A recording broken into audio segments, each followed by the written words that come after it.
আজ ঝটজলদি একটা রেসিপি নিয়ে তোমাদের কাছে চলে এসেছি। পনির কিউব করে কেটে নেবে, এছাড়া নেবে পেঁয়াজ, টমেটো, ক্যাপসিকাম সমস্ত ছোট ছোট করে কেটে নেবে। একটা পনির চিলি মিক্স নিয়ে নিয়েছি, এটাকে জলের মধ্যে ভিজিয়ে রাখতে হবে 10-15 মিনিট। আর কিছুটা মাশরুম নিয়ে নিয়েছি, যেটাকে হালকা কর্নফ্লাওয়ার ছড়িয়ে নুন দিয়ে ভেজে তুলে নিতে হবে। পনিরগুলো কিন্তু খুব ছোট পিস করবে না, তাহলে ভেঙে যাবে।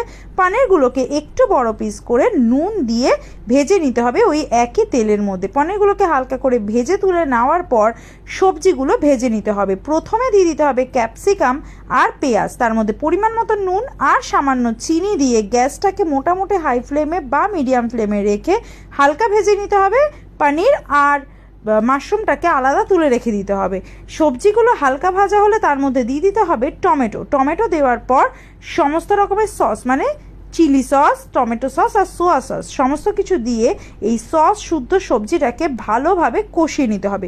অন্যদিকে ওই যে পনির চিলি মিক্সের যে মশলাটাকে জলে ভিজিয়ে রেখেছিলাম সেটা দিয়ে 5 মিনিট নাড়াচাড়া করতে হবে।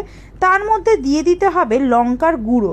সমস্ত জিনিসগুলোকে একসাথে মিক্স করে মাশরুম, পনির সমস্ত কিছু একসাথে দিয়ে আরও 3 মিনিট মতন ফুটিয়ে নিতে হবে। আর লাস্টে দিয়ে দিতে হবে গরম মশলা। ব্যাস তৈরি হয়ে গেল তোমাদের সবার প্রিয় পনির মাশরুম চিলি। আর খেতে কিন্তু দুর্দান্ত হবে। আমাকে জানিও কেমন লাগলো রেসিপিটা। থ্যাংক ইউ সো মাচ সবাইকে, টাটা।